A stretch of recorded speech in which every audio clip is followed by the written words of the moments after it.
जय जोहार। छत्तीसगढ़ी प्रमुख प्रादेशिक समाचार के संग मैं धर्मेंद्र दुबे।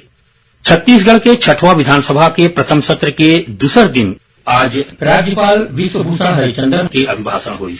राज्यपाल विश्वास व्यक्त करी कि राज्य सरकार पूर्व प्रधानमंत्री अटल बिहारी वाजपेयी के आदर्श और सिद्धांत ला अपनावत प्रदेश में सुशासन के नवा दौर शुरू करे बर संकल्प है। विधानसभा में अपन अभिभाषण में राज्यपाल कही कि जम्मो खाली पड़े सरकारी पद में बेरा में भर्ती करे बर राज्य सरकार संकल्प ले है। विधानसभा में आज मुख्यमंत्री विष्णुदेव साय आज सदन में करीबन 13,000 करोड़ रुपया के अनुपूरक बजट पेश करी। ये चालू वित्तीय वर्ष के दूसर अनुपूरक बजट है।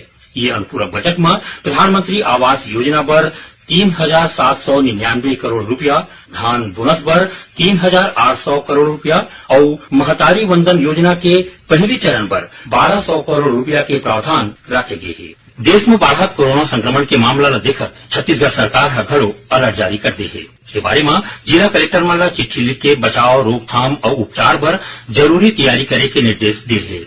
चिकित्सा शिक्षा विभाग के सचिव पी दयानंद मुख्यमंत्री विष्णुदेव साय के सचिव होही। इस संबंध में सामान्य प्रशासन विभाग द्वारा आदेश जारी कर दे गए है। डीएमएफ राशि ले करे जाए ऐसा काम जेकर मंजूरी के बाद घड़ो काम शुरू नहीं हो है, ओकर ऊपर शासन रोक लगा दे है। सीएसआईडीसी के पूर्व अध्यक्ष नंद कुमार साय कांग्रेस के प्राथमिक सदस्यता ले इस्तीफा दे रहे। श्री साय 8 महीना पहले भाजपा छोड़ के कांग्रेस की सदस्यता ले रही।